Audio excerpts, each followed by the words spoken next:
Good morning. The object of the day to mix up the visuals is this olive oil. I guess it's a spoon holder. I put garlic on it, and I did see it in an episode of Friends, and I got it at Idaho Youth Ranch. It's a consignment shop. So I believe we're on Acts 22, and the people are upset because Paul said that he was a servant of God, I think. As they were shouting and throwing off their clothes, and throwing dust into the air, the commander ordered that Paul be taken into the barracks. Examine him under scourging to see why they are shouting so. So whip him, scourge him, the commander said. And when he took Paul into the barracks, he's like, "What is going on here? Why are they so upset?" As they stretched him out to flog him, to whip him, Paul said to the centurion standing there, "Is it legal for you to flog a Roman citizen who hasn't even been found guilty?" "I'm a Roman. Is it legal for you to flog me?" And the guy's about to whip him. When the centurion heard this, he went to the commander and reported it. "What are you going to do? This man is a Roman citizen." He's a very important person. The commander is like, "Oh no, we're going to get in trouble. What's going to happen to us?" The centurion said, "This man is a Roman citizen, belongs to Rome. What are you going to do?" The commander went to Paul and asked, "Tell me, are you a Roman citizen?" "Yes, I am," Paul answered. "Tell me," said the commander, "are you a Roman citizen?" Then the commander said, "I had to pay a lot of money for my citizenship." So maybe similar to America. Roman citizenship equals a lot of money. And Paul said, "But I was born a citizen. I was born a Roman."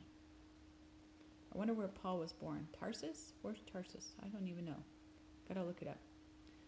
"I was born a citizen," Paul replied. Rome must be very important. And you can't flog Roman citizens just because you want to. Acts 22:29. Those who were about to investigate, question him, went away immediately. The commander himself was alarmed when he realized he had put Paul, a Roman citizen, in chains. So I think similar to being an American. Those who were about to interrogate and question him withdrew and left, and they were afraid. Those who were about to whip him withdrew immediately, very quickly at that instant. Paul said, "This is my second time drawing this. Is it lawful for you to scourge a Roman? I'm a Roman by birth." Commander says, "You're a Roman. I am a Roman by paying a large amount of money." And he was afraid. He was alarmed. Acts 22:30. The commander wanted to find out exactly why Paul was being accused by the Jews. What is going on here? So the next day he released him and ordered the chief priests and all the members of the Sanhedrin to assemble. Sanhedrin are the Jewish leaders, similar to Pharisees. Then he brought Paul and had him stand before them. Paul looked straight at the Sanhedrin and said, so the commander wants to find out why Paul was accused by the Jews. So he released Paul and ordered the chief priests and the members of the Sanhedrin to get together. Then he brought Paul and had him stand before the Sanhedrin. stand before them. Paul looked straight at the Sanhedrin. He is a very direct person. Instead of looking down, I guess, for the council and the chief priest, the next day, Paul looked straight at them and said, "My brothers, I have fulfilled my duty to God in all good conscience to this day. I'm doing right what I should be doing. I'm doing my duty to God in all good conscience to this day." At this, the high priest Ananias ordered those standing near Paul to strike him on the mouth. There's Ananias. Strike him on the mouth.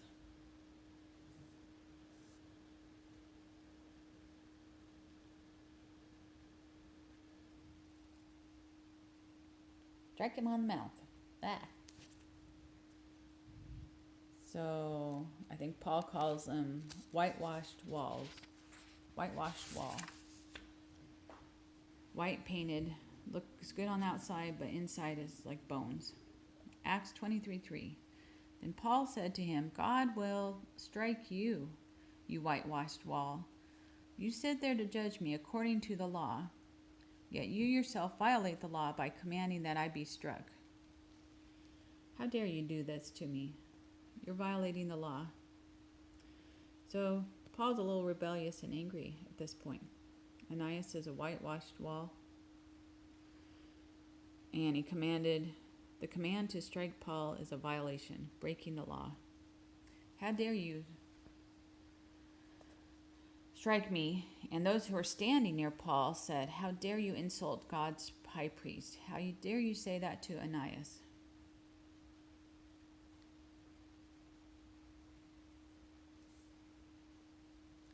So Paul replied, I got to fix that.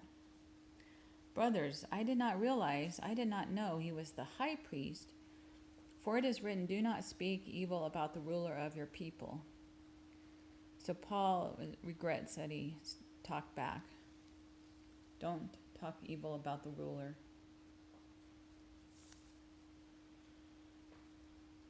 He told the Sadducees and the Pharisees on the like a panel, I think, of Sanhedrin. So I'm sorry, I did not realize I did that, because I'm not supposed to talk bad about the leaders.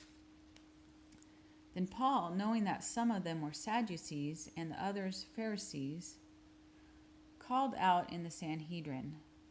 Here's Paul. He called out and knew that some were Pharisees and some Sadducees. So he called out in the Sanhedrin. I think it's like the panel or judges or people at the meeting, the council. "My brothers, I am a Pharisee, descended from Pharisees. I stand on trial because of the hope of the resurrection of the dead." Acts 23:6.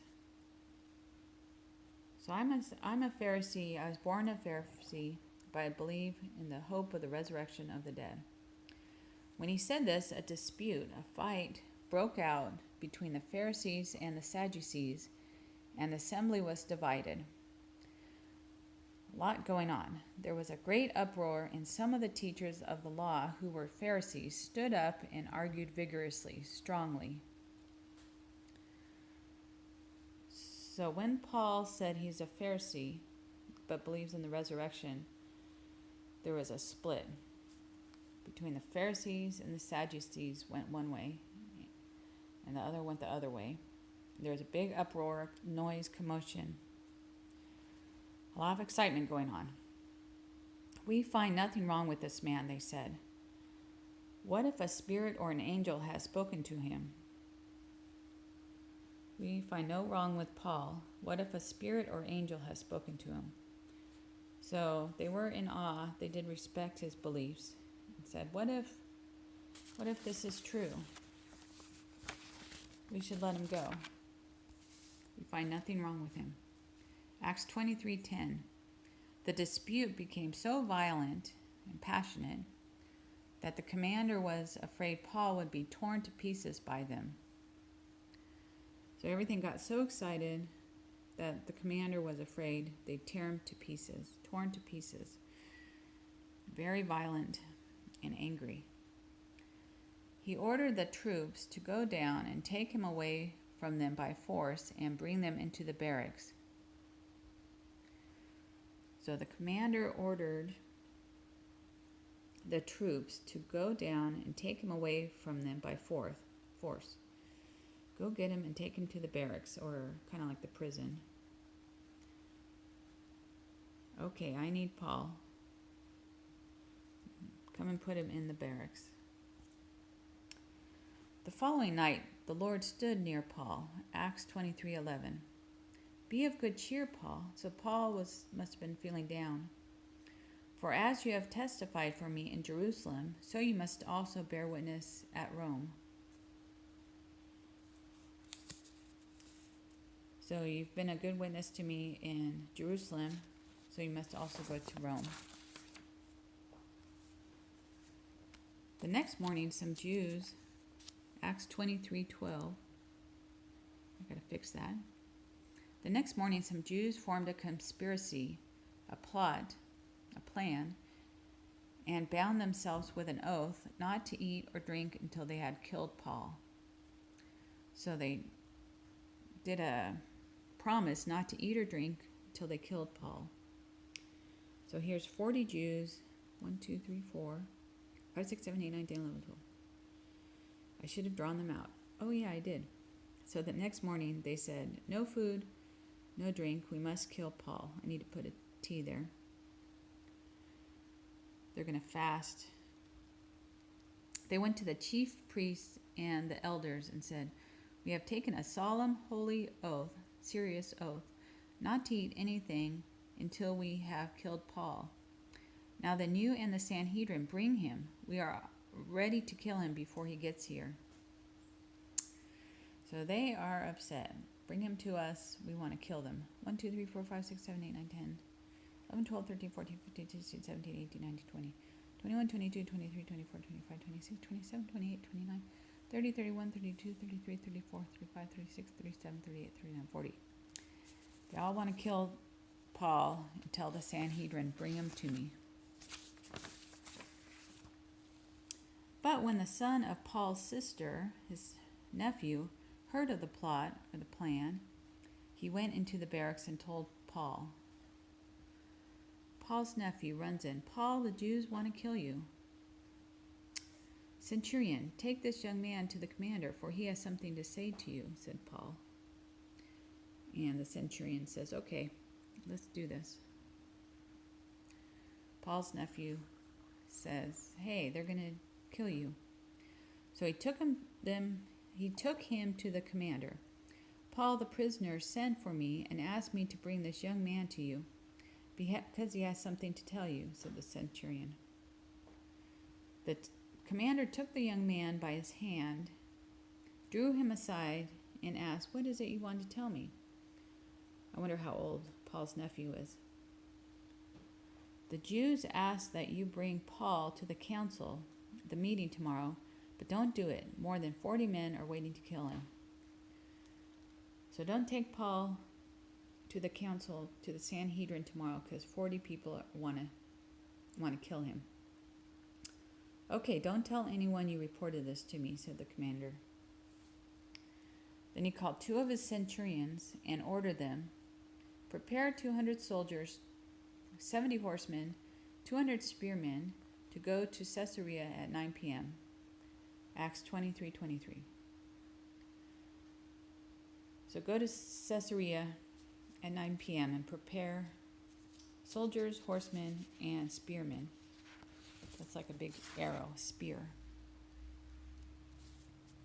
Acts 23:24. Provide horses for Paul, that he may be taken safely to Governor Felix. So the commander says, bring horses to Paul, so Paul can go to Governor Felix. He wrote a letter as follows. There he is writing. There's a handwriting. Claudius Lysias, to his excellent, wonderful Governor Felix, greetings. This man was seized, held by the Jews When I was informed of a plot to be carried out against the man, I sent him to you at once. I also ordered his accusers, CC, I gotta fix that, to present their case to you against him. Let's know what's going on. Right now, there's nothing substantial against him, nothing important against him, so we gotta figure it out.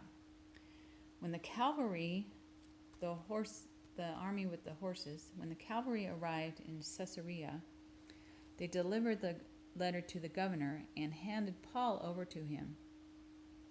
The governor read the letter and asked what province he was from. Area. What area are you from? Learning that he was from Cilicia, he said, I will hear your case when your accusers get here. Then he ordered that Paul be kept under guard in Herod's palace. So when the cavalry arrived at Caesarea, they delivered the letter to the governor. Here's your letter, governor, and your prisoner. So here's the governor Claudius. I think it's Felix, also named Felix. I gotta figure that out. The governor read the letter and asked, what province are you from? Where are you from? Cilicia. Learning that he was from Cilicia, he said, I will hear your case when your accusers get here. So let's wait for those who are against you, accuse you. So he ordered that Paul be kept under a guard. Here's a guard or soldier in Herod's palace. We're kind of under guard right now too, aren't we? In this quarantine.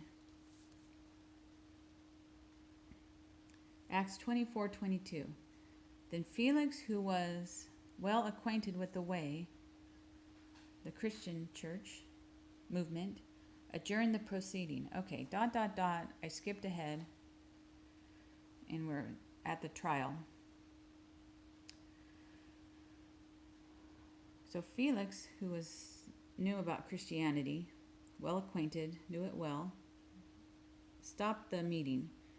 When Lysias, I think he was just up for trial. When Lysias, the commander, comes, he said, I will decide your case. So now they're waiting for Lysias. So Felix tells Paul, we'll decide when the commander comes from Lysias.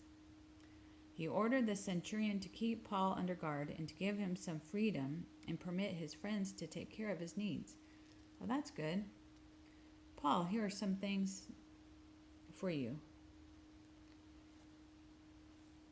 So his friends, he got some freedom. We could get a little bit of freedom and permit his friends to come and take care of his needs. Thank you. So he's under guard, but he can see his friends. I don't know if his friends could come in. But they took care of him, took care of his needs. Several days later, Felix came with his wife, Drusilla, who was Jewish. He sent for Paul and listened to him as he spoke about faith in Jesus. As he talked about righteousness, self-control, and the judgment to come, Felix was afraid and said, that's enough for now. You may leave. When I find it convenient, I will send for you. So several days later, Felix came with his wife, who's Jewish, his wife Drusilla. Felix and his wife came, I guess, to his home? I don't know. He sent for Paul and listened to him as he spoke about self-control, righteousness, and the judgment to come, and about faith in Jesus. So Paul witnessed to Felix, but all of a sudden, Felix said, that's enough for now. Don't we know people, or we do this ourselves? All of a sudden, goodbye. I gotta leave, or you can leave. When I find it convenient, easy, I will send for you. So just wait for me. At the same time, he was hoping that Paul would offer him a bribe, money. I need to have a money sign right here. So even though Felix was talking nicely with Paul, he still was hoping for some money. Shame, shame, shame. So he sent for him frequently and talked with him. Felix, bring me Paul. Maybe he'll give me a bribe. Here I am. Let's talk. No bribe. Giving somebody money under the table, we call it, in secret. When 2 years had passed, Felix was succeeded by Porcius Festus. But because Felix wanted to grant a favor to the Jews, he left Paul in prison. So for 2 years, 2 years had passed. 1, 2, 3, 4, 5, 6, 12 months and 12 months. 2 years. And Felix left Paul in prison. He wanted to do a favor for the Jews. Acts 24:27. Felix left Paul in prison. Poor Paul. What a life. I wonder how long we'll be in quarantine.